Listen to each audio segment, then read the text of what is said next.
Everybody ready?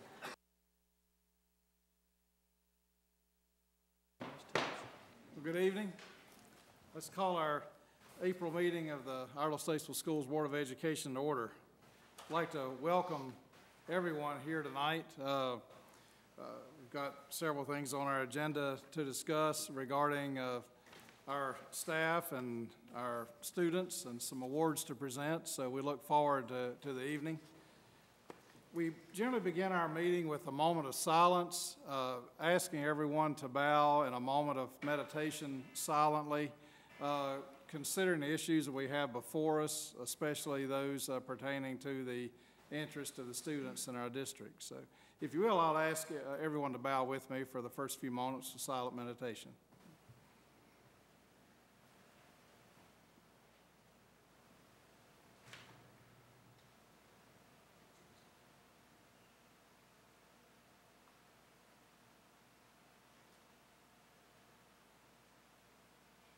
Thank you. Let's stand for our Pledge of Allegiance. I pledge allegiance to the flag of the United States of America and to the republic for which it stands, one nation, under God, indivisible, with liberty and justice for all. Thank you.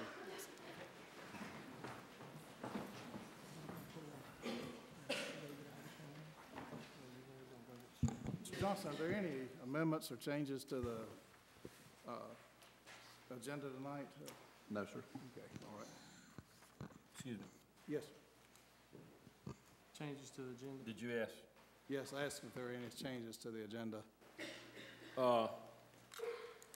Were we going to, maybe Dr. Hussain can answer this, as far as the contracts for approval of administrative transfers? Do we have those contracts to approve? We do not have those contracts for review. I'll have to send those in a Friday update. Those have not been finalized. Do you want to remove that from? Yeah, I would like to ask that we remove the approval of administrative transfers from the consent agenda. Okay, we have a request to move the administrative transfers from the consent agenda. Do you want to remove from the agenda at all or to the non-consent agenda? Or you wanted to see the I want it contracts removed before? from the non-consent agenda. If we need to table it, then till we have the contracts, then we'll have to do it that way. Or You want to make a motion to do that, Martin?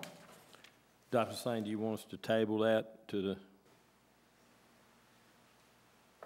Page is really at the pleasure of the board. It would just come on the next. They are in those positions, but those contracts have not been finalized, so their pay is existing as it is right now until those contracts get approved. Okay, so you could have those at the next CAL meeting. I could either have them at the next CAL meeting. Another consideration for the board is send the contracts out and provide feedback with other correspondence you will get between now and CAL through Mr. Johnson. We could Do you also have any do that. objections for those two just to be removed from the agenda? I have no objections. Mr. Chairman, I move we remove the administrative transfers from the agenda for this month. Okay, we have a motion. Is there a second? Second. Motion and a second. Any further discussion? If not, all those in favor of the motion to remove the approval of administrative transfers until the next meeting, please say aye. Aye. Any opposed? No.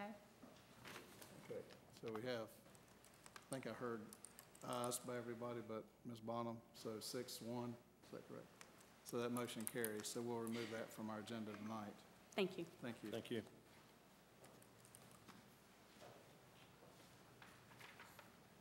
Any other changes?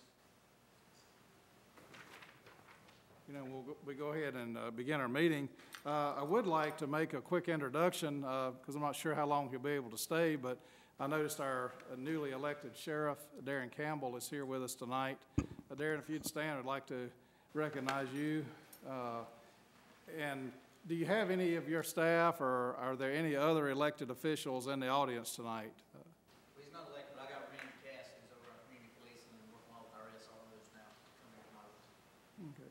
Well, thank you all. We appreciate you coming to our meeting. I'm not sure if you wanted to be singled out or not, but we like to recognize our elected officials when they come in with us to a meeting. Well, let's go ahead and begin our consent agenda then. Under administration, we have the budget amendments.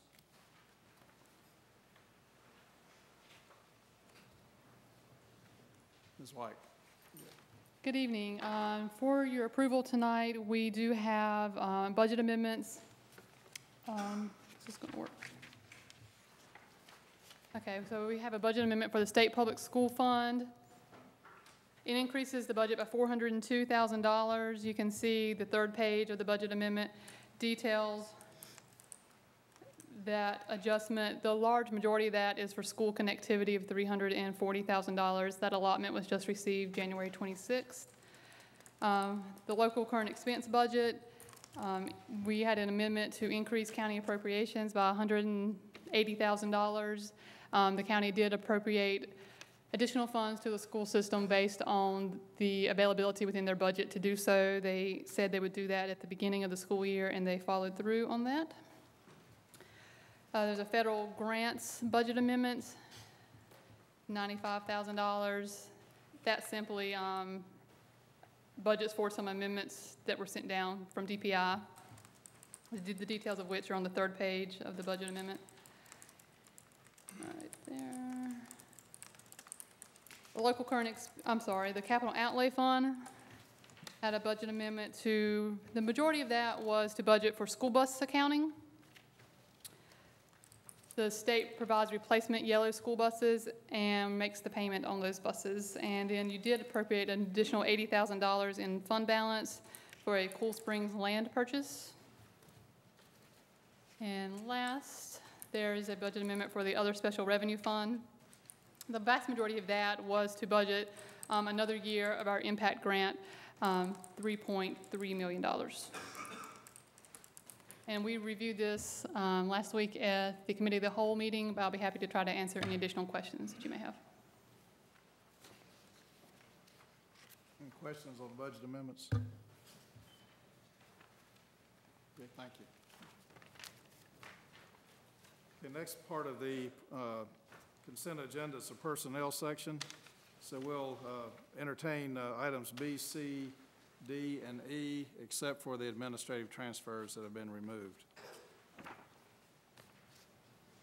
Dr. Lassane. Dr. Cash, Mr. Johnson, members of the board, actually it would be all of Section E because there's nothing for the other portion. You have had the opportunity to review all of the items for the April personnel report. Are there any outstanding questions? Dr. Lassane, I just need clarification on the first page, number 14. This staffer, her effective date of resignation is 7/1/2015. And we have already replaced, or yes, you said we've already replaced her position. How can that be? The explanation for that, Ms. Haynes, would be I believe, what would be a closed session item, but I would be glad to address that in closed session. Okay? Can we strike number 14 and then just after the closed session, bring it? We can. Well, I move that. I make that. Have a motion to remove the person listed as item number 14 under the resignations on page 1 of the personnel report, section B. Second. Have a second to the motion. Any discussion? All those in favor of removing this name until we have our closed session discussion, please say aye. Aye. Any opposed? Okay, the motion carries. Any other questions or changes to the personnel report?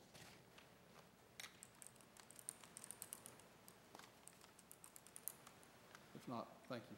Thank you.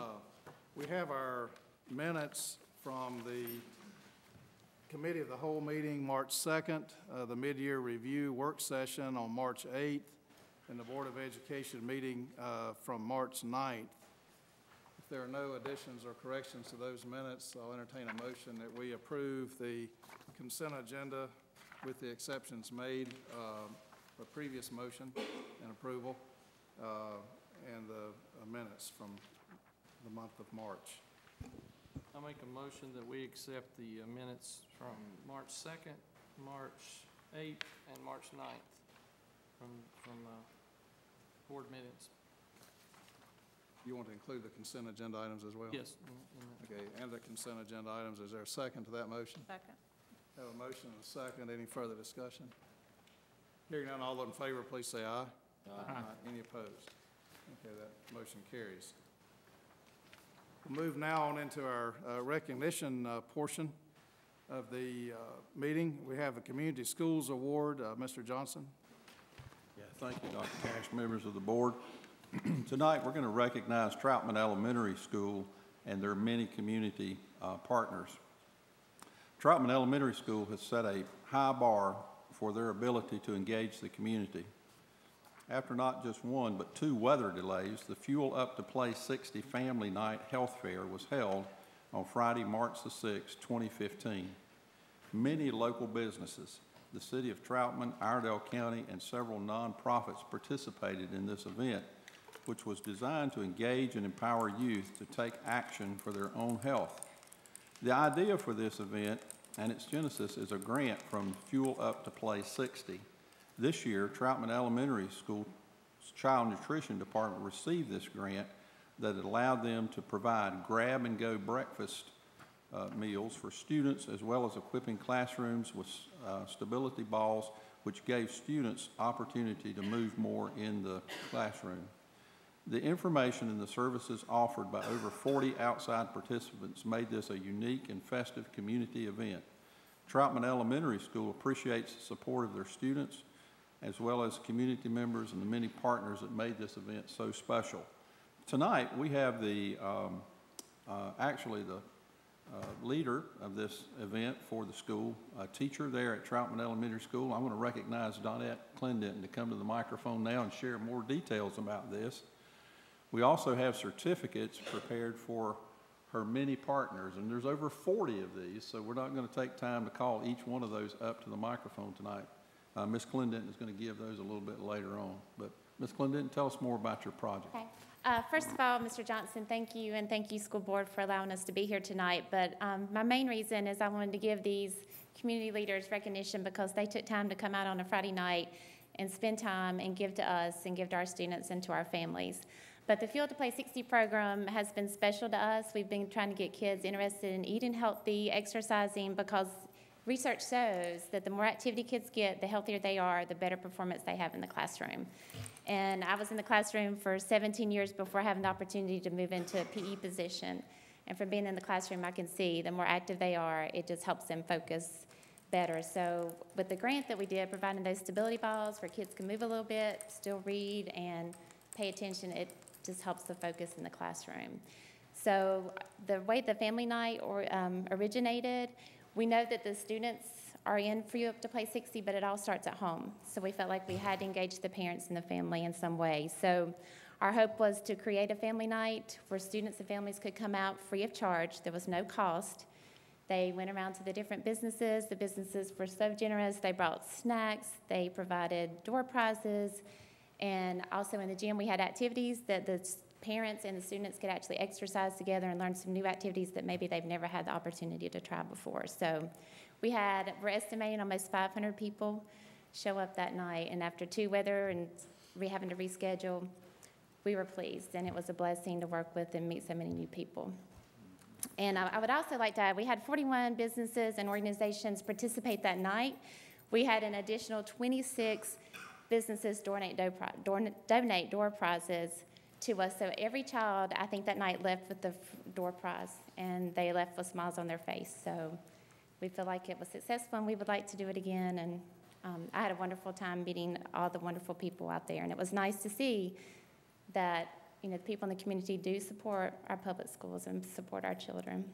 So thank you for allowing us to be here tonight. So what I'd like to do is have the businesses that are here stand and be recognized at this time. Crossroads Tennis, It Works, McDonald's of Troutman. And the parents also had a chance to see where restaurants, they can still eat fast food. Everybody's in a hurry, but there's healthy options available too, so the kids enjoy getting to see that. Katie's Farm, Iredell-Statesville Schools Child Nutrition Department, and Lisa, when she stands, and I also like Sherry, our cafeteria manager, to stand. They helped me when we had to write the grant. We worked as a team, and so this was not just mine, but all worked as a team to put this together. YMCA of Barium Springs, Wendy's of Troutman, the Iredell County Sheriff's Department. So this is the real reason that Sheriff Campbell and Randy are here tonight. BJ's Warehouse, Ryan Rankin's personal trainer, Iredell County Partnership for Young Children, ATA Karate, Thorlo, and if there's anyone else here that I did not miss. And I'd also like to recognize our principal, Kim Cressman. She actually, that night, a couple businesses had some emergencies at the end and couldn't have anybody man their tables, so she stepped up and helped us man one of the tables, and as well as Ms. Feld. So it was a team effort, and we had a wonderful time, and thank you for giving us this time to recognize our people in our community.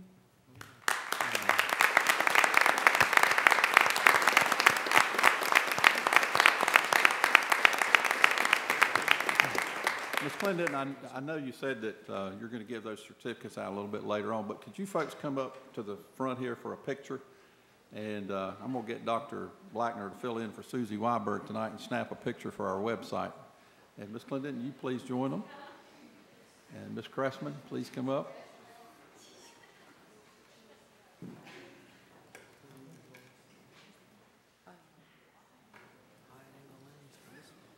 Mr. Page, would you like to join them as representative of the board there at Troutman Elementary? You're the man. Guys, we may have to bring some of you up on the second level, too.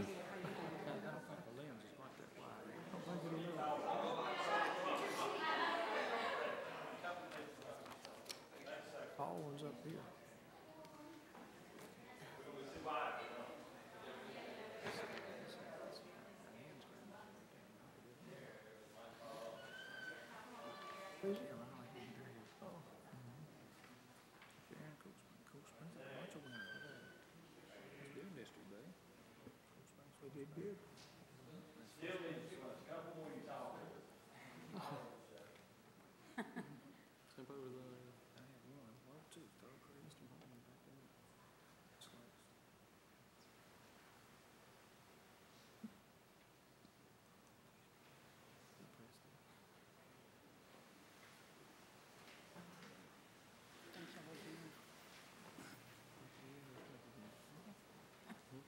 I'd like to thank you all again on behalf of the entire board for the work that you do for all our schools, and especially the Troutman community down there now. Thank you.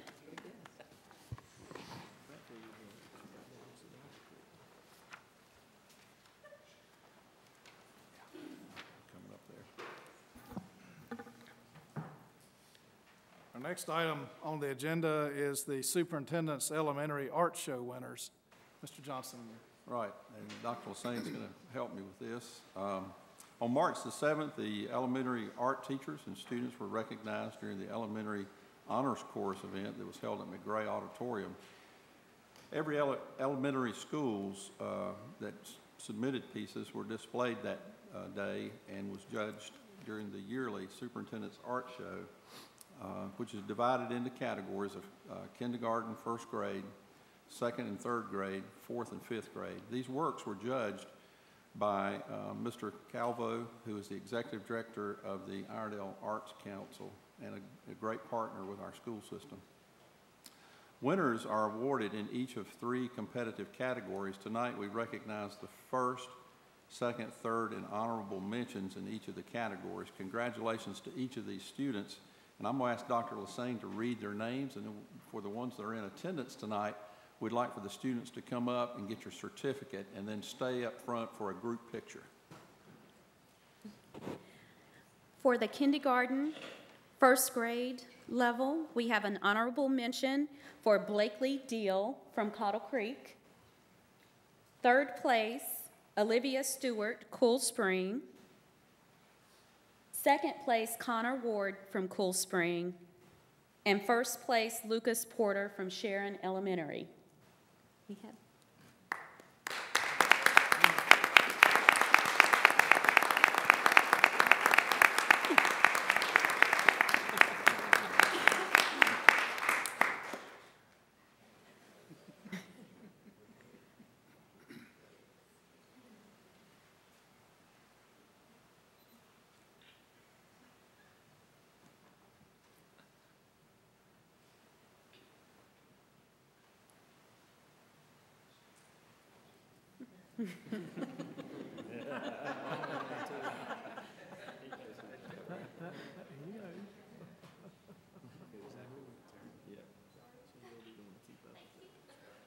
Congratulations, Lucas.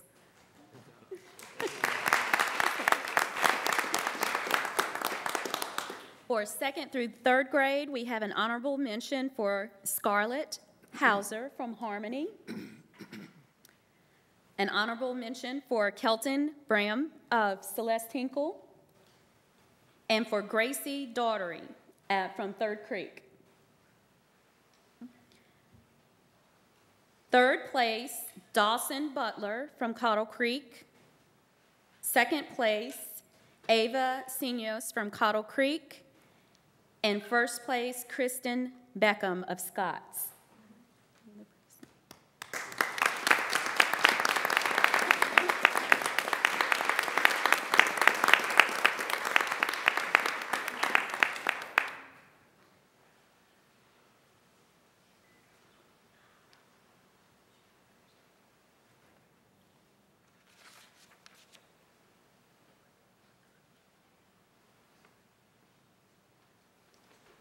So congratulations to Scarlett and Kristen in this category.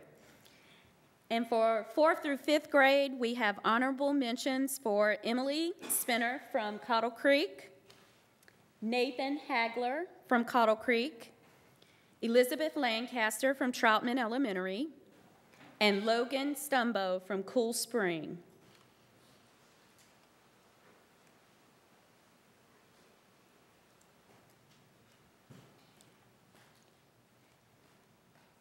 Third place, Tucker Basinger from Cottle Creek.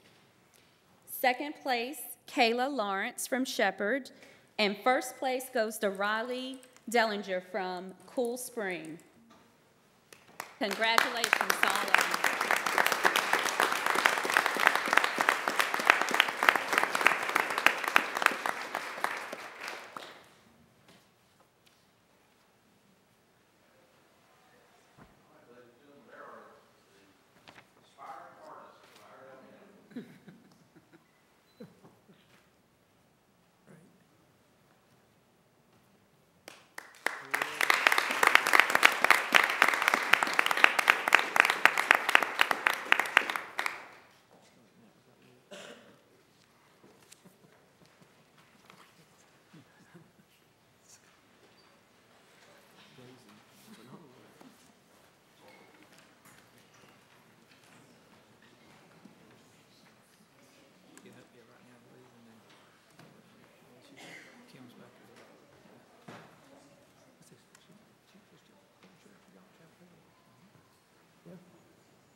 Next recognition tonight is the Pro Start National Premier Award.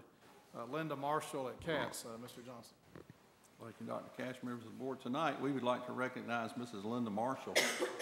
Mrs. Marshall is an instructor for the Career Academy and the Pro Start program at CATS. She is being recognized for outstanding student achievement and the National Premier Award. Her principal, Larry Rogers, is with her tonight, so I'm going to recognize Mr. Rogers at this time, who will come and share some of the details about this competition.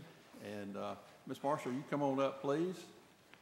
And we'll let people look at you while Mr. Rogers brags.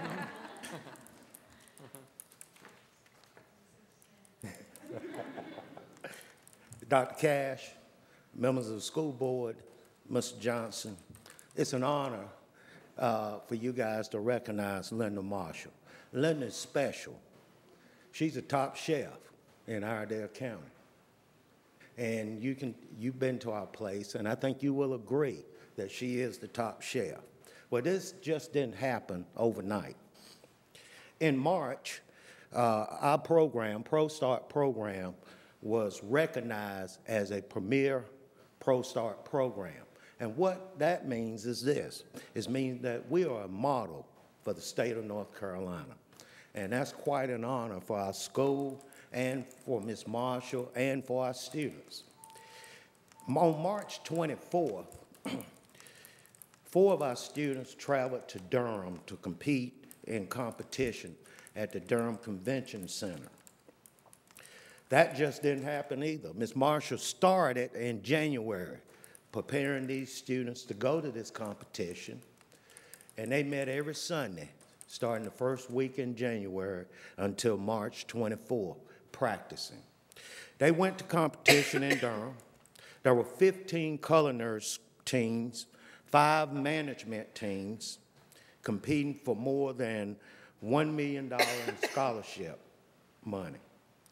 We finished, Cat finished 2nd in management, 5th in culinary, bringing home $156,000 in scholarship money for 4 students, $39,000 each. The students, 4 students will continue their education in the culinary field. They're going to Central Piedmont, AB Tech, Johnson & Wales, Chef's Academy, Culinary Institute. And we have 1 student that's probably going to go to Western. We'll forgive her and let her go. She's going to pursue a math degree, and we're in need of math teachers, so it's okay. Ms. Marshall was honored with the ProStart Excellent or Educators Award for the state of North Carolina. She will be traveling to Chicago on May 14th to receive that award and to compete at the national level. We received a call over the Easter break, and we have been asked to host the North Carolina Hospitality Education Foundation Board of Trustee meeting on April 28th. We also invite our board to come and join us that day also. But it is the North Carolina board, and they will be holding their board meeting at our school. And we feel very confident in that. We're glad that's happening because we know how competitions go. The more they know your name, the chances are better that you're going to win. So we hope that next year we'll come in first place. We're pretty sure that we will come in first place. Not only because they're coming to our school, but we'll work twice as hard to make sure we cover all our bases. I present to you Ms. Linda Marshall.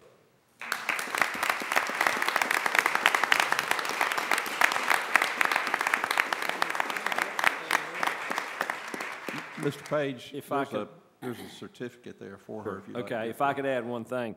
I looked at the photos of the competition, and their team kind of got a big disadvantage. I saw what they were serving, and the tuna, I saw the plates that they had prepared when in practice. And then, unfortunately, as it is in any competition, the tuna they received, they got to present at the competition was just not of any quality at all. And I really believe that if they'd have had the quality tuna they had been practicing with, the results would not have been 5th place, could have easily been in the top 2 or 3 in the state. So I did want to give them that. And I just wanted to congratulate Ms. Marshall and what she has managed to do down there in the years since starting the ProStart program. But just thank you for what you've done and the tremendous hard work. You go by there most any weekend, and her truck is there on Saturdays and Sundays, and you see her at the grocery store all the time buying stuff for the program. And it's teachers like this that make Iredell-Statesville School the greatest school system in North Carolina. So thank you.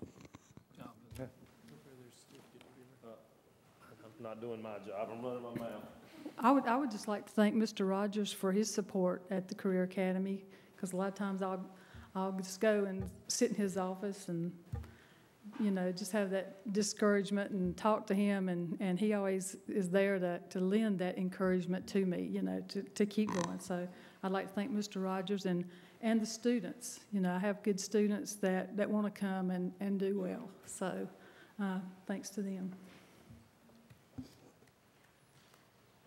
Thank you, Linda. You always keep a pot of coffee on, too. I like that in the kitchen when you come by.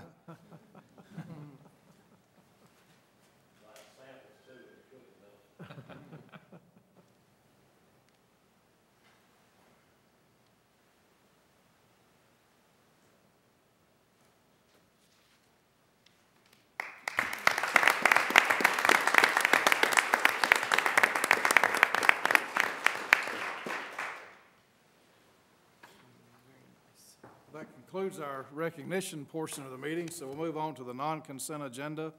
We have 6 items, and they all are voting items. First is the CTE surplus equipment. Dr. Miller. Thank you, Dr. Cash, Mr. Johnson, members of the board. As we discussed at the CAL meeting before the spring break, our CTE director, Todd Williams, has some old sewing machines that he'd like to surplus. The primary reason for the board voting is because he would like to offer these to students at market value, which is the way that the guidelines are written. That is a set price. The students will be able to buy them. Then if the students do not buy them, then they will go into public auction. The board would need to vote on this to approve it.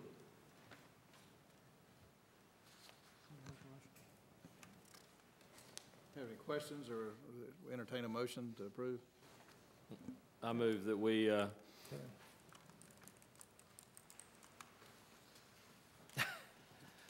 sell these machines that, as Dr. Miller has recommended. Offer to the students first, Yes. Yes, sir. Yes. and then to public auction after that. Then it'll be public auction after that. Second. It's already been seconded. but We got it, good. Point of clarification. Any further discussion? Hearing none, all those in favor of the motion, please say aye. Aye. Opposed? Thank you. Yeah, motion carries. Thank you, Dr. Miller. You got it. Got it out there.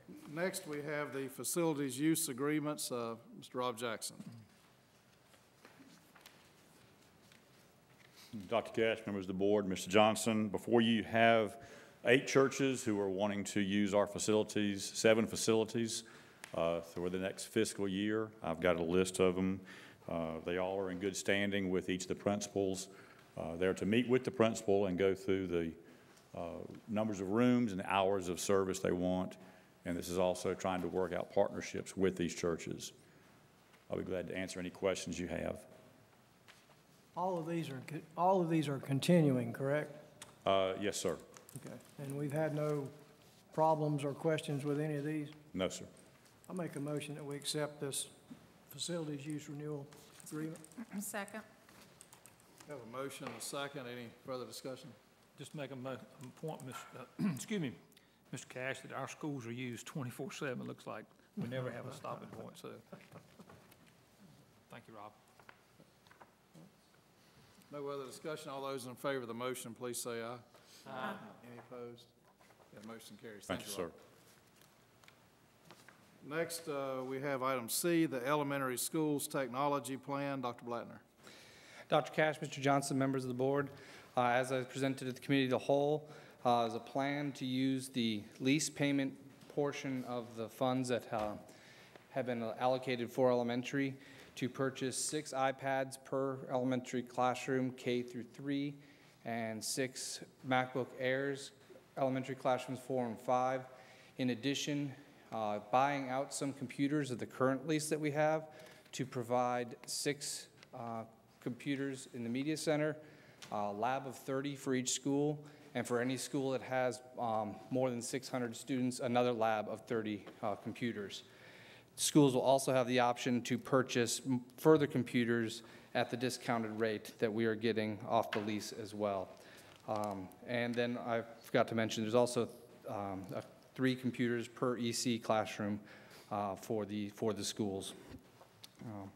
You have before you the budget sheet showing that, and also the current contract that is before Apple, which would be what the vote would be for, which I did get them down a little bit more, not much more, but they did throw in on this one's different from the one you had at Committee of the Whole, in that some of their all their technical services have been put in for free.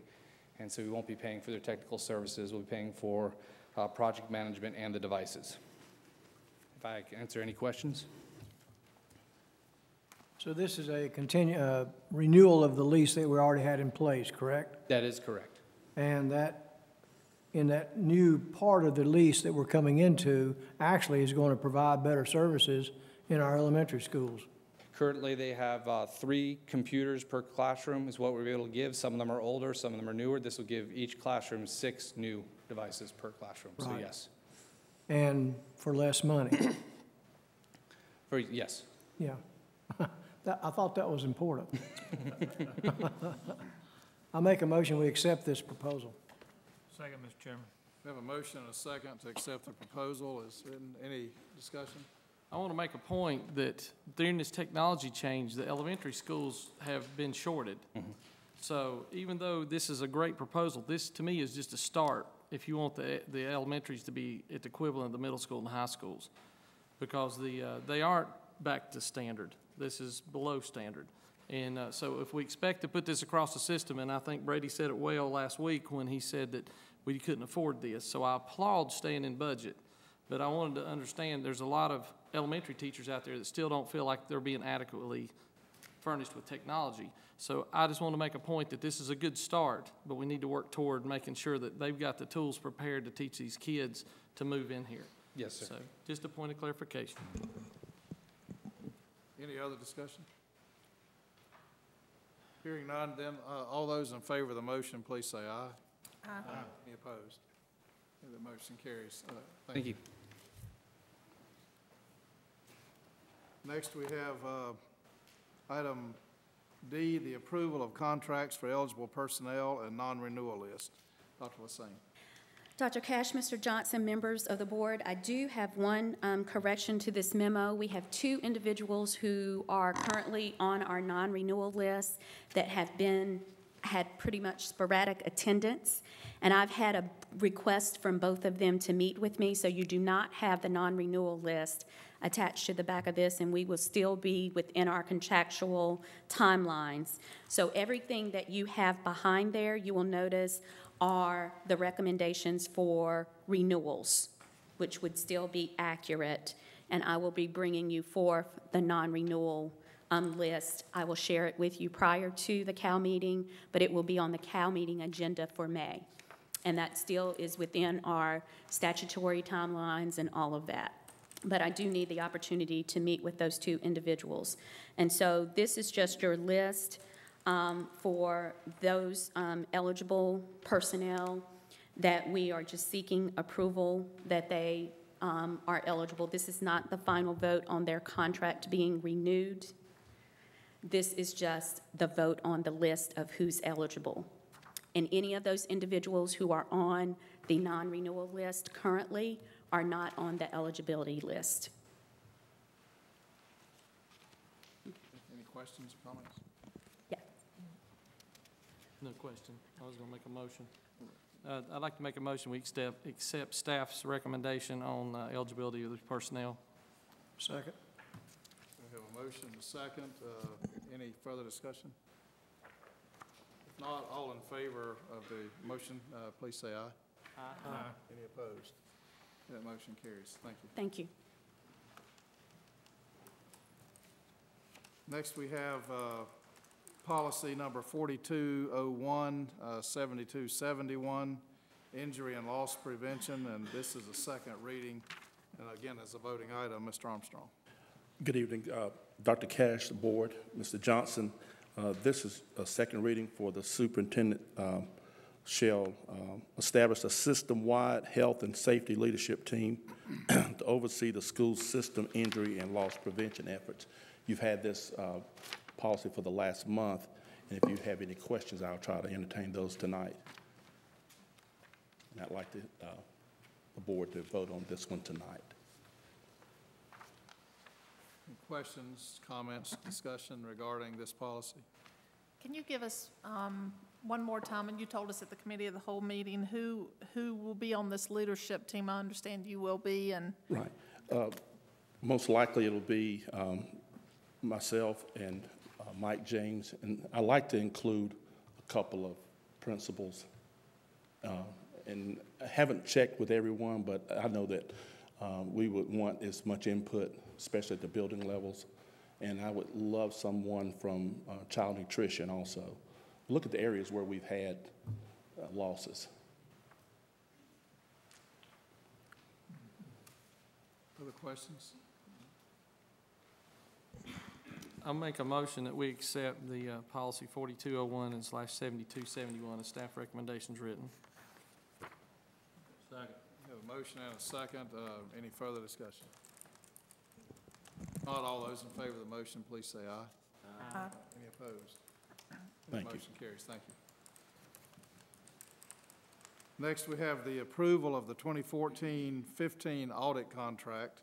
Ms. White.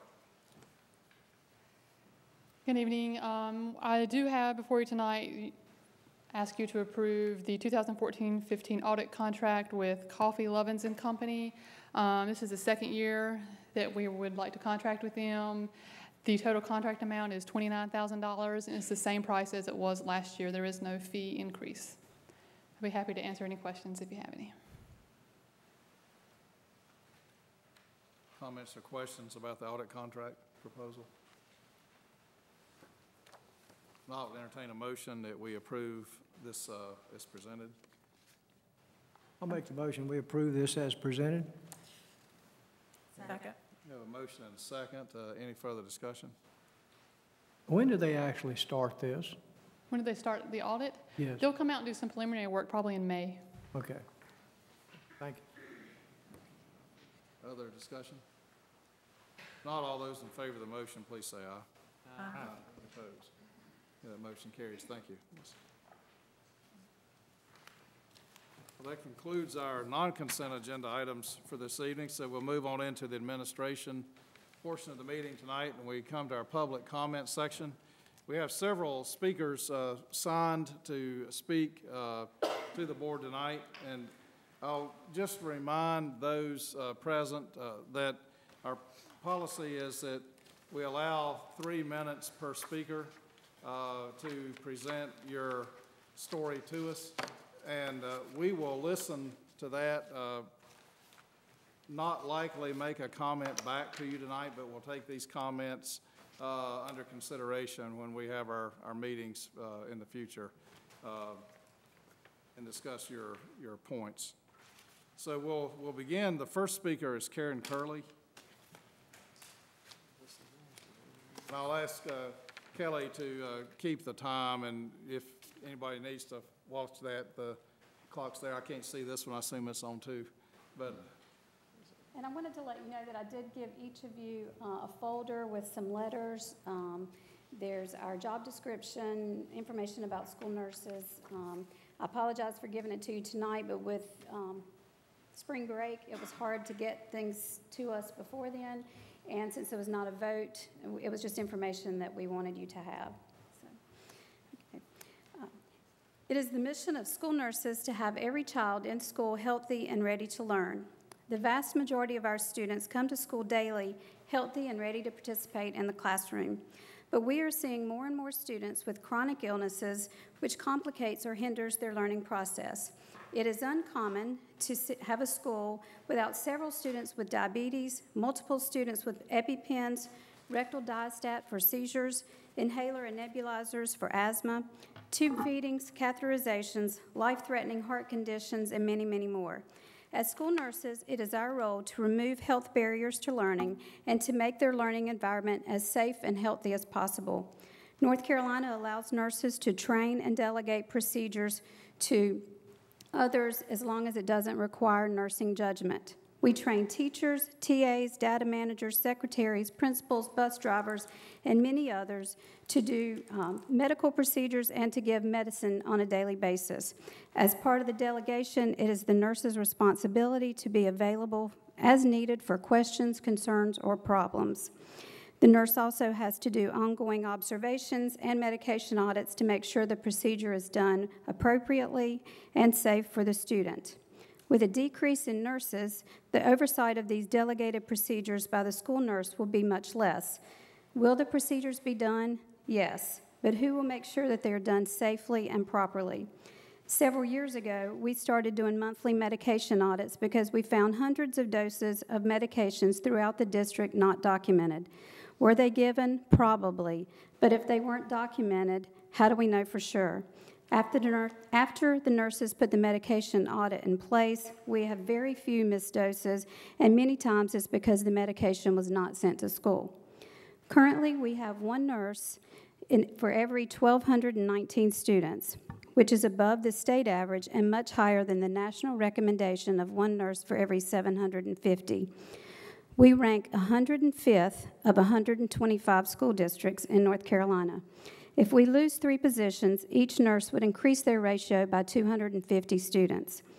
We help schools and school districts stay accountable with federal and state law compliance, which mitigates lawsuits. We help our schools prepare for individual emergencies by teaching CPR and first aid, and catastrophic emergencies, such as planning, preparing, and organizing medication distribution for the southern end of the county in case there was an accident at McGuire Nuclear Plant. We understand there have been major cuts by the state. We believe strongly that every student should come to school and feel safe by knowing their health needs will be met. Just recently, 2 of our nurses used an EpiPen for students with life-threatening anaphylaxis. Neither child had their own EpiPen. What would have happened had the nurse not been there? Hopefully, the staff that we have trained to use EpiPens would have responded quickly and appropriately. One nurse refused to let an 8-year-old child get on the bus after hitting his head on the floor.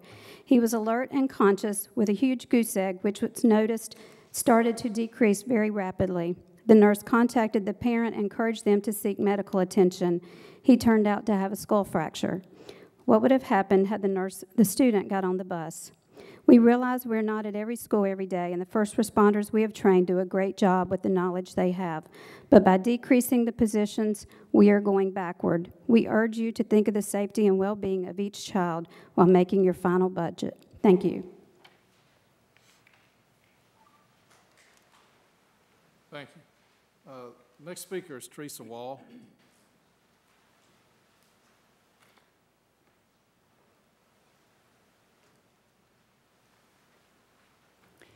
Good evening, Mr. Johnson, Dr. Cash, and board members. Thank you for giving me this opportunity to talk to you about the vital role our nurses play in our schools. Nurses already share schools. Cutting them and spreading them even thinner would greatly overburden them, and I hope some of what I see at Shepherd will help you to see why. 101 of our 490 students, that's 20.6%, have health alerts. Medical issues include food and insect allergies, asthma, seizures, celiac disease, mild cerebral palsy, congenital heart defect, migraines, frequent severe nosebleeds, and 3 students with type 1 diabetes. Also, we have staff members with health issues. 5 staff members are trained in CPR as first responders. However, I'm much more confident having a trained nurse handle emergency situations than someone with one-day training once per year and very little opportunity to practice that training.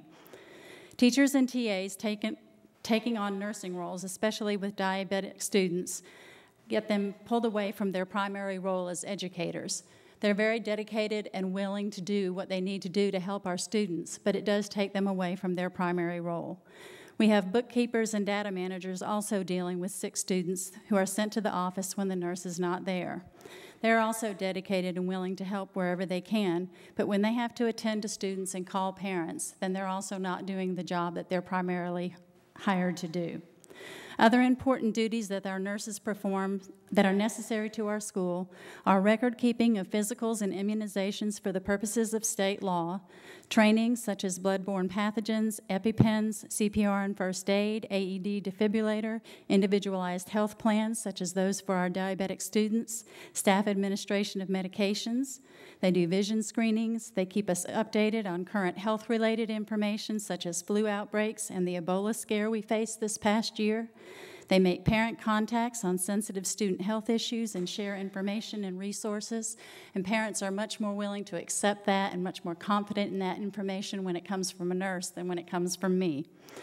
They set up services such as free flu shots for staff and free dental services for needy students with community partners, and of course they do see those students who come to the office on a daily basis.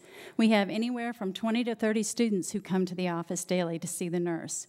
When she's there, it's much easier for her to determine whether they can remain at school, whereas our office staff is more likely to have them call parents to come and get them. Therefore, the nurse saves on attendance days. We worry about the danger to staff and students if nurses are further overloaded in their duties. Many look at academics as what needs to be our focus for the budget, but if students or staff don't remain healthy, then how can learning really happen? Thank you for your consideration as you consider the budget when we think about our nurses and how important they are to our schools. Thank you. Next speaker is Sherry Moore. Ms. Moore here?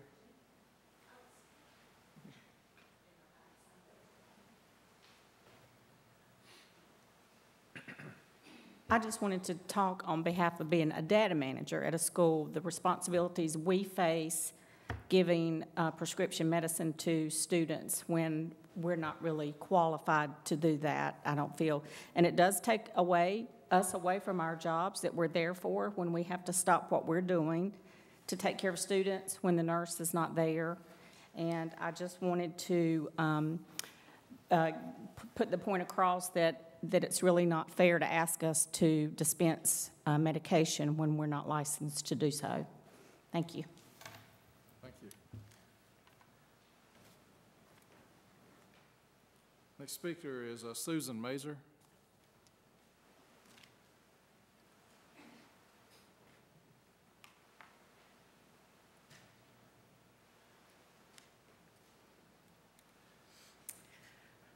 Good evening. My name is Sue Mazer, and I'm a EC teacher at South Iredell High School. And I don't have anything prepared. I'm doing this from the heart.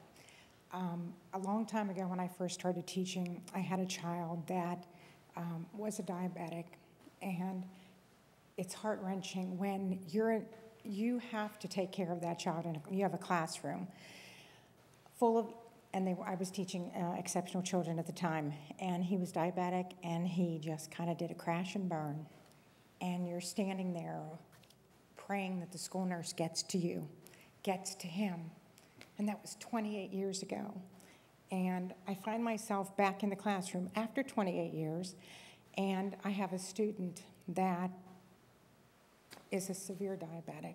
And if I did not have our school nurse with us, I don't know what we do, because we've had our crash and burns.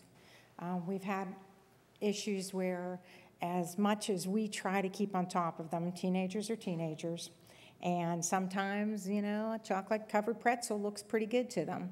And it comes to class, and my heart just sinks, because I think, please, let that school nurse be there today, because we're going to need her. I'm not qualified to do any kind of medical procedures. I am able to help him when I can, but the days that he does do a crash and burn, that hour that the school nurse is with him, it's a live or die situation. She has to determine, is he able to go back to the classroom, or do I need to call an ambulance? And this weekend he learned at home that luckily somebody was there to call an ambulance for him. So when he came back to school today, the first thing, we're all on our toes, we're all waiting. I mean, there are the bumps and the bruises that the kids have. There are the, I miss mom and I'm homesick in the morning, and you understand all of that, and the school nurse is there. But when it comes to life or death, in the classroom, I don't want to be responsible for that. I have been responsible for that. I've held that child and waited for that school nurse. And I appreciate them so much. And I think that out of all the things that we could be spending money on, or that we should or shouldn't be spending money on, I think that the school nurses are one of the most important. And it is a life or death situation. And I think it is something that we count on. We look for them. Every morning I go in and I say to our school nurse, I'm so glad you're here today, because you just don't know. And I think that this is something that the budget for the school nurses is one of the most important things. Education is my priority, but those kids' lives, I don't want to hold them in my hands. I've done that. I've been there. And it's the scariest thing in the world.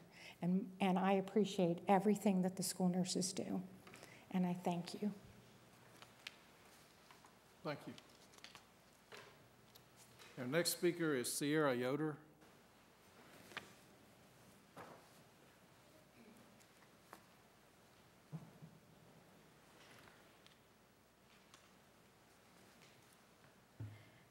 Good evening, Mr. Johnson, Dr. Cash, and board members. Thank you for having us tonight. First, I want to start off by saying that I am in my third year of teaching, and I have plenty of stories I could tell you. But on my first day of being a teacher ever, I have a student in my class that I know is epileptic. And I knew that he was, but I didn't really know what I should do if something should happen. And they told me that he would fall asleep because of his medicine, made him sleepy, and just to wake him up and he would be okay. Well, we were having snack and he fell asleep while eating. And I knew something wasn't right because it took me 10 minutes to get him to stand. So I called the nurse and she came down and she got him. And I'm so glad she was there because she ended up having to call 911. And if it had been me on my first day teaching, I don't know how I would have handled it. It would have been a disaster. And then the second year, I got a type 1 diabetic student, and I had to learn how to take care of her. We check her sugars before she eats snack, before she has lunch, and before she goes home.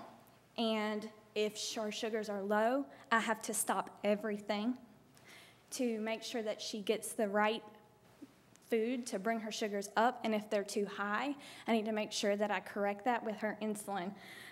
This is actually my second year I've had her because I was first grade, and then I got moved to second grade. So she has been with me for 2 years. So I've learned her, but it is so much easier when the nurse is there. I don't have to stop what I'm doing. I say, can you come down? Can you take care of her? And she is there. And even when she's not there, I am constantly texting her to make sure that we're doing things right. We have a group chat between me, the nurse, and her mom, and it's called Abby's Entourage. So we are constantly back and forth. I have become CPR and AED certified, and I'm also on the EpiPen team. We need Rhonda there every day, and I'm telling you, if she's not there, I call her, she'll leave the middle school, and she will come. But we need a nurse at our school every single day. Now, on top of me having type 1 diabetic student, I also have a student with a peanut allergy and asthma, and I also have a student that has a pacemaker located in his stomach. So I am constantly having to play nurse every day. Thank you for your time. Thank you. Next speaker is Robert Little.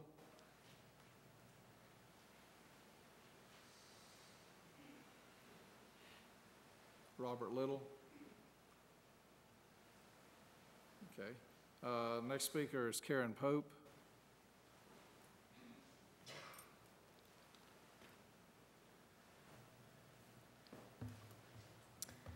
Good evening. I've been a nurse for over 20 years, and the last 2 years I've been a school nurse. I cover an elementary school and a middle school. At the middle school, I have 5 diabetics. We've already had to call 911 this year because his blood sugar got too low and the parents couldn't pick him up in a prompt time. At the elementary school, I have a kindergartner that's diabetic, and he requires assistance with all his blood sugar checks and with all his insulin administrations. There are 2 students with seizures at my elementary school that have medicine called Diastat to stop the seizure. We have students with life-threatening allergies that range from nuts to dairy that require EpiPens. We have to assess our students and help them through asthma attacks, whether it's with an inhaler, a neb treatment, or calming instructions. School nurses give medicines that is necessary to help our students learn and stay healthy.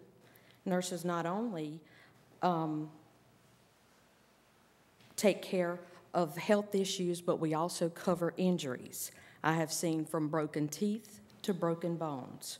We have students that get on our buses with injuries, from dog bites to wild turkey attacks while at the bus stop, and then we have to follow up. We have to call animal control, wildlife services to see if these animals are rabid and to make sure they follow up with the care of the injuries. Nurses help the staff as well. As recent as today, I had to call 911 for one of my coworkers. She had a seizure lasting over 5 minutes. If there's no nurse at school, who would be responsible to take care of the health and medical issues that is at hand? Thank you for your time. Thank you. Next speaker is Howard Hare.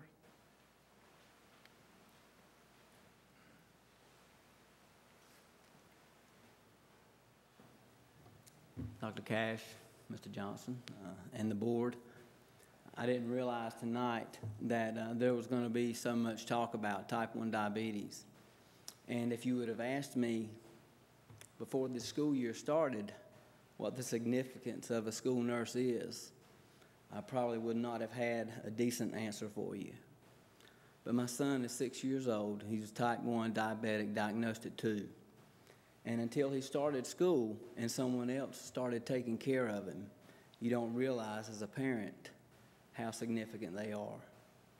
Now, I love the lady that takes care of him each day and administers his insulin through his pump.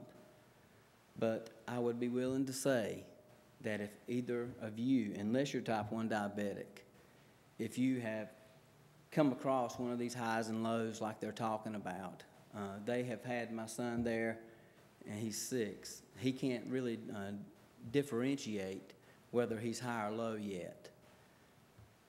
They've seen it go from 360 to 60 in less than 40 minutes in activity during PE time.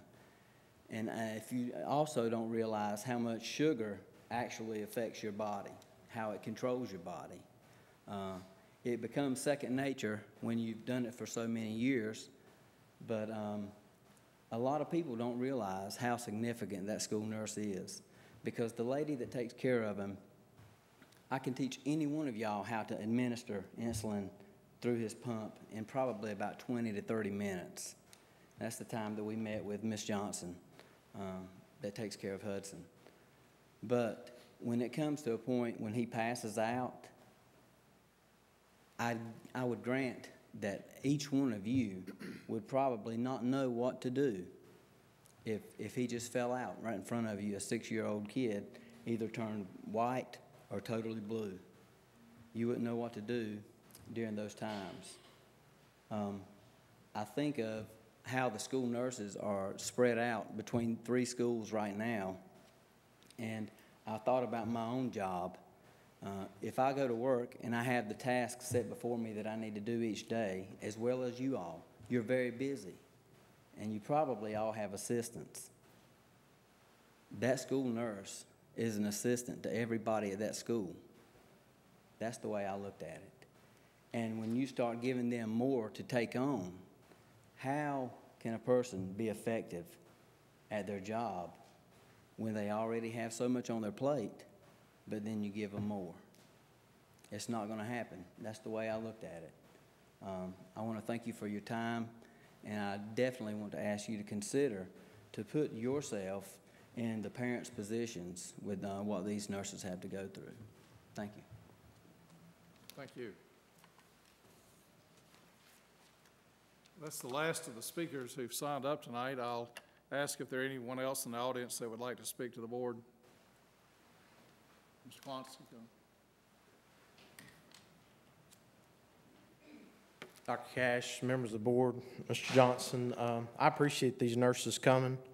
One of the requirements for being a pilot is know how to use an AED, CPR every year, use an EpiPen, recognize strokes, seizures.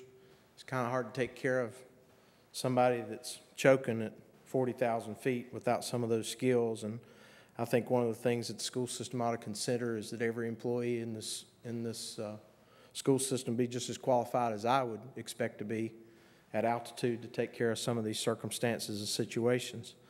Another thing along the health line, I received a copy of the MASH program that you guys discussed at the end of last fiscal year, June, July, August, sometime. The MASH program was approved, but with a lot of contention in the previously presented program by Ms. Rogers and her folks from Curriculum and Instruction. And one of the things that the previous board member made a big deal out was condom demonstrations.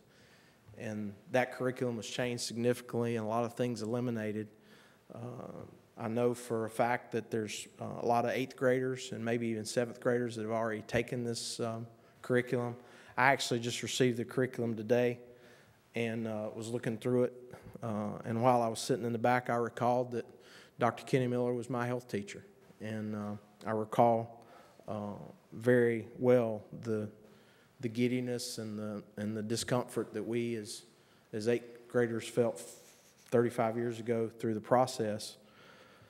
But the thing that surprises me in this whole package that I received today, and like I said, I know there are 8th graders that have already had it, and I've got a 14-year-old with raging hormones, and it's not sexual, it's attitude and growing big and everything else. But one of the things in the definition pack that I noticed that is not contained as a word to be defined is abstinence. It's not even contained. One of the only notations was a score sheet, and the last thing in the 7 or 8 lesson package was, do you know how to say no? And then the old evil description of how to put on a condom for 8th graders. I don't even really know, if I go back in the minutes, as to whether you even actually approved MASH. What you approved was a form coming home to me as a parent which stated whether I wanted my child to opt in to a sex ed class.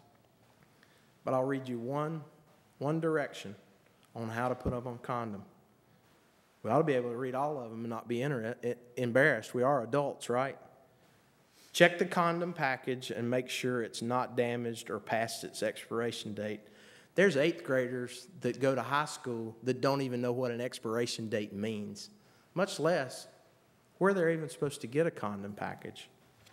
2 or 3 of the lessons are on how a boy and a girl are supposed to get around putting a condom on or choosing not to use a condom. There's not one lesson in this whole packet on abstinence. We've got serious problems in this community, and this is contributing to a lot of them. So I appreciate your time. Hope you have a good evening. Thank you. Any other speakers? If not, that concludes our public comment. We have a board member comment. I would like to, just for the audience, to clarify, since we say that we don't tend to respond to public comment at the time, the board reserves the right to comment back to another board member during a comment. And I think the reason for that, in my mind, is to be sure that the public has an understanding that some of our comments as board members are from an individual opinion, an individual board member response, and not a response from the total board. And that's always tough to clarify, because I know when some people hear from us or see from us or speak with us, they may have the impression that a comment made by any single board member represents the representation of the board. That's not always the case. So at least here in this meeting, when a board member comment in this section comes forward, it generally is coming from the individual board member's perspective, and we do allow and expect other board members to comment back if they feel so inclined. So Mr. Martin Page has a comment tonight. Thank you. Thank you. I actually have some numbers and figures I want to go over, but since we've put off some of our administrative decision-making, we tabled some stuff, I think I'm going to hold off on my comments until we get to those contracts that we'll be dealing with probably at the next meeting. So I'm just going to hate to disappoint you, but no controversy right now. We'll wait. Thank you. I'll ask if any other board members wish to make comment in this section. If not, we'll move on then to our superintendent comments. Mr. Johnson. Thanks, Dr. Cash, members of the board. Last week, I did send our budget request to the county commissioners. It was the budget that you folks approved at your committee of the whole meeting on April the 3rd. And I'd like to take just a few minutes for the benefit of our audience and for anyone that might be watching the videotape of this meeting to give you a little summary of what that request looks like. The first thing we did was to point out to our commissioners that the school system is facing several budget challenges for next year, just like every school district in North Carolina. Our first challenge for the upcoming school year is our continued use of fund balance. And for the third consecutive year, we are using fund balance to pay for positions. And so I simply pointed out to Mr. Smith, Ron Smith, the county manager, that this year we anticipate using $1.7 million, and the bulk of that is being used to pay for teaching positions. We have more teachers than the state of North Carolina allots to us. And we've done that deliberately and strategically over the years to help keep our class sizes small and to increase opportunities for our kids. We can't continue to do that forever. We will have to live within our state allotment for teachers, or we'll have to convince the county commissioners that those extra teachers are important to this entire community. We have two grants that are expiring in the next school year, the I-3 grant and the Park grant. The I-3 grant was a grant that we secured 5 years ago. It's a federal grant. It was a competitive grant. It was for $5 million, and it required us to have $1 million in private funding to match that. And we had 30 days to come up with that $1 million. And we found some big donors that stepped up and contributed to that. That work has led some great initiatives in our district over the last few years. And we're very proud of the fact that it's helped us close some gaps and helped us to roll out our response to instruction and MTSS across the district. When we lose that grant, though, it is paying for some positions that we think are very important, including some intervention specialists. And we're not putting that back in the budget. We will count that as part of our cut to central office because they are based there at central office. The other grant that's expiring in the new school year is the Park grant. And that is the grant that we acquired. It was a $5 million grant. It funded a lot of work throughout our community in reproductive health or sex education. Now, embedded in that grant were some extra nursing positions. There was also an SAP counselor, and there were some instructional facilitators. When that grant expires, unless we get extra funding to fill those vacancies, then we will be losing some of those positions next year too. And the nurses did a good job tonight of explaining how important their role is in supporting our students and our teachers in the classroom. Somebody asked me the other day, why do you guys bother writing all these grants? Well, first of all, I like to believe that we are an innovative district and that a lot of the work that is happening at the hands of these grants is benefiting our students and our teachers. But we've also written a lot of those grants to help us out financially and to bridge this gap during the recession and keep positions in our school system. And it's like pulling rabbits out of the hat. After a while, you run out of rabbits to come out of that hat, and that's starting to impact us now. So the I-3 grant and the park grant going away will certainly have a negative impact. We're asking the county commissioners to fund the 3 nursing positions, the 1 SAP counselor, and the 3 instructional facilitators that we're losing because of our grants. So we'll see what they tell us. The third challenge for us next year is our Apple technology lease. And I just started off with a friendly reminder that we would not be doing a one-to-one initiative in our middle schools and our high schools had we not secured another grant. And this one was a race to the top, a $20 million grant. And Mr. James, thank you for pointing out earlier that we've only scratched the surface in our elementary schools. The great work that Dr. Blattner and the team put together for our elementary schools next year, it truly is just the beginning for those elementary schools. We really need a one-to-one initiative for our elementary schools. We should have a device in grades 3, 4, and 5. There's no funding to do that. We would not have had funding to do grades 6 through 12 without the Race to the Top grant.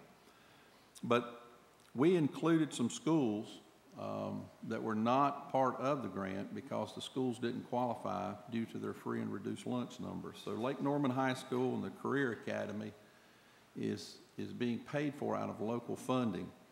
We also bought teacher devices that were not included in the grant. And we think it's really important that if teachers are expected to use the technology with the students, that they in turn have access to the very same device that the students do. So we are asking our county commissioners in our budget request to help us pay for that last lease payment. The next challenge for us is the Child Nutrition Department. You know, the Child Nutrition Department does an excellent job, and we're very proud of that department. Historically, the Child Nutrition Department averages about $700,000 a year in indirect cost, and that's a fee that we charge them for actually operating the programs in our schools. And that $700,000 then is redistributed to the school. It pays for a lot of things, a lot of services, a lot of supplies and materials.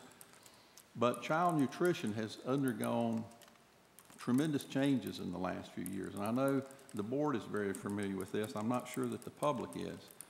But there is new standards that have been put in place for the child nutrition program by the Department of Agriculture, the Healthy School Foods Act.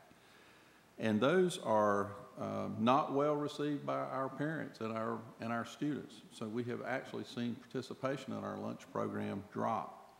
We also have tremendous hurdles through federal regulations with competitive food sales. And we've always allowed our cafeterias to sell supplemental items in our cafeteria. Now their hands are tied. They are restricted as to what those supplemental sales can look like. So child nutrition is, in my opinion, overregulated and overburdened by the federal government. And it is impacting their ability to continue to be profitable. And if they are not profitable, then we cannot charge indirect cost. So that's a $700,000 gap approximately for us. The next gap for us next year comes from the federal government too, the modernization of E-rate. And for years and years, we have depended on our E-rate to help us drive down the cost of our telephones and electronic gadgets that we all depend so heavily on. The federal government this year has decided that they want to invest more money in connectivity than they do supporting districts with things like phone bills. That new modernization formula is going to impact districts like us negatively because we already are a connected district. So we stand to lose about $136,000 in E-rate funding for next school year. We're making the county commissioners aware of that and asking them if they can bridge that gap that's being caused by the modernization rate. Curriculum Review Week. Curriculum Review Week takes place in June each year. It's when we bring teachers from all of our 36 schools together for a week.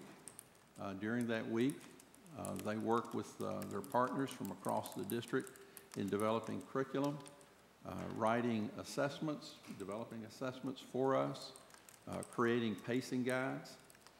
We take the material that they produce that week and we share that out with every teacher across this district. And that actually becomes the blueprint for what's taught in our classrooms for the next school year. I have often said that Curriculum Review Week is one of the most important weeks in the school year because it is like a family sitting down planning their route to their vacation. That is planning our curriculum route for the new school year. We pay for Curriculum Review Week from a lot of federal grants too. Some of those grants are expiring. So this year we have a $40,000 gap in paying our teachers to actually come to Curriculum Review Week and giving them a small supplement. That's $40,000, so we are asking the county to help us close that gap. The next gap in our budget is a couple of items that was added by the Budget Committee when each budget owner comes in to develop their budget for the new school year. They can ask for requests. So we did approve 2 requests to expand the budget this year. The HR department asked for $10,000 to do recruitment. And years ago, we did recruitment trips. We went to colleges and universities. Some of those were out of state. And we attracted a lot of teachers to our district. That activity waned over the past few years, but with the teacher shortage that is now taking place in North Carolina, we feel like that we must get back out there and get involved in some of these recruitment fairs and whatnot. So we have approved that our HR department do that, and we're asking that that be added to our budget next year as a new item. We also have an expansion item for our home base, which is our student data management system. The state of North Carolina had been paying for most of that. They are passing along some of the costs for home base to us next year to the tune of about $11,000. So that was the second budget expansion item for next year. The last item is charter school growth. And as you well know, North Carolina is promoting charter schools heavily. And Iredell County has several charter schools, and we anticipate even more. We anticipate the opening of more charter schools and the current charter schools to expand their enrollment. So we estimate, and this is purely an estimate, that next year our contribution back to the charter schools for their funding will increase by approximately $180,000. So we've made the county commissioners aware of that as well. Now, we've taken some proactive steps to put some measures in place that help us out budget-wise for next year. One is a non-reoccurring expense that we had this year. It was for a blade server. It's $90,000.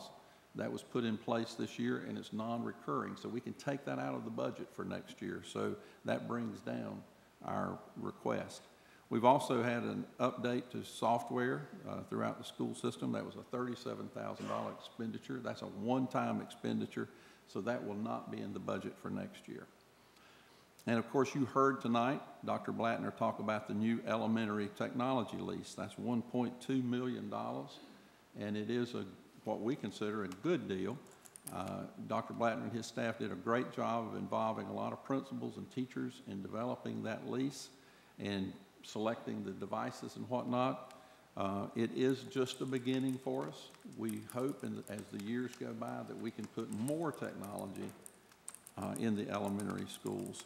We're also moving part of that grant payment from current expense to capital, and that will free up some current expense money that we can apply to other areas.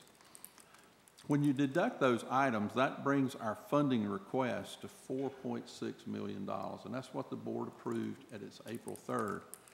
If the county commissioners agree with us and if they meet that funding request, then we will be able to avoid a lot of draconian cuts to the school system. And a lot of those are staff, like our nurses. But you directed me to have a Plan B too. And so as part of our Plan B, we need to realize that whatever the county doesn't fund, then we'll have to get very innovative. We can use fund balance again, but I think we also need to be prepared that if we don't get our funding from the county commissioners, that we will have to do staff reductions. In May, we are going to bring you your RIF policy and ask you if you would approve that in the event that we don't get this level of funding, and then we'll have to make some tough decisions with the board. There are a couple of unknown items, and I wanted the county commissioners to know this as well. Based on the best information that we have, and you were there at the meeting where our representatives gave us this information, we do believe that driver's education will be funded next year. That's what we've been told. That's not in writing yet, so if something were to go haywire and we do not get driver's ed funding, that's an additional $408,000 that will have to come from somewhere. So we may have to go back to the county commissioners and say, add driver's ed funding in the event that the state does not fund that. The other unknown is DPI instructed us to plan on a 2% cut from the state of North Carolina. Again, based on the feedback that we got from our members of the General Assembly, they seem to think that that state cut is going to be focused on the community colleges and the universities, and that K-12 will not receive a cut from the state this year. So we're banking on that. We're counting on what our members of the General Assembly told us. We don't wish any ill will on the community colleges or the universities, but I'm glad it's them and not us. However, should something happen between now and the time that our funding is voted on at the state level, then we'll have to respond to that as well. And of course, DPI has always said that it looks like a 2% cut. So let's hope and pray that the General Assembly can balance its budget without cutting K-12 education this year. The other thing that we wanted to remind the county commissioners about that is not included in our budget is a pay raise from the state of North Carolina. Last year, the General Assembly gave a much-needed raise of approximately 7% to some teachers. While we applauded that, we were also shocked that the state did that without identifying a revenue stream. So what they did was to raid pots of money, and the TA budget was one of the pots of money that got raided in August. We lost $1.2 million in TA funding 2 weeks before school started, and it went towards teacher raises.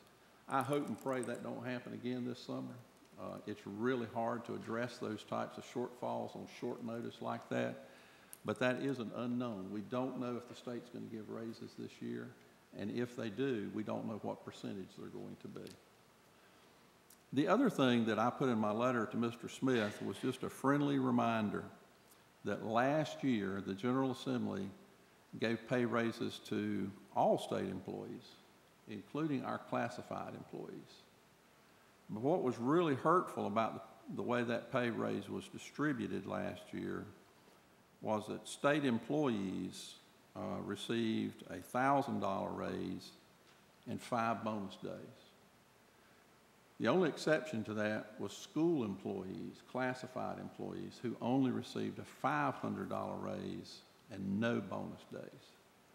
So what we asked the county manager to convey to the commissioners was, as our employees read the newspaper and they see that municipal employees are getting a raise and county employees are getting a raise, we would really like for the county to be mindful of the fact that sometimes the state isn't fair to all of our employees. And when there is a funding gap and a pay raise like that, we really wish the county commissioners would step in and help us fill that gap. Because what happened to our classified employees last summer was not fair. And it's caused a lot of ill will, and really a lot of those folks feel very undervalued and not appreciated. So we did ask the county to consider, anytime there's a pay raise from the state, help us out with our classified employees. This budget reflects a 14% increase, and that is a huge increase. Our sister district of Morrisville is asking for a 9% increase. And so this now is on the desk of the county manager, and we will go in and make another presentation. I would invite any of the citizens that are watching this or that were here tonight, feel free to join us at those budget hearings and come and present your case before our county commissioners. We are guardedly optimistic that we will see an increase this year, but I can't guarantee you that it will be for the full 4.6% million that we're asking for. Thank you, Dr. Cash. Thank you, Mr. Johnson. That concludes our open meeting agenda tonight. We have some announcements of upcoming dates with important events happening. April 22nd, early release professional development day. May 4th is our next committee of the whole meeting at the ADR Education Center at 5 p.m. and May 11th is our next Board of Education meeting here at the Iredell County Government Center at 6 p.m. We need to entertain a motion to go into closed session to discuss personnel items. Someone would like to make that motion. I'm just going to say on April 30th, we have a retirement dinner for our school employees. That's not on here. You want a motion for that? Yes.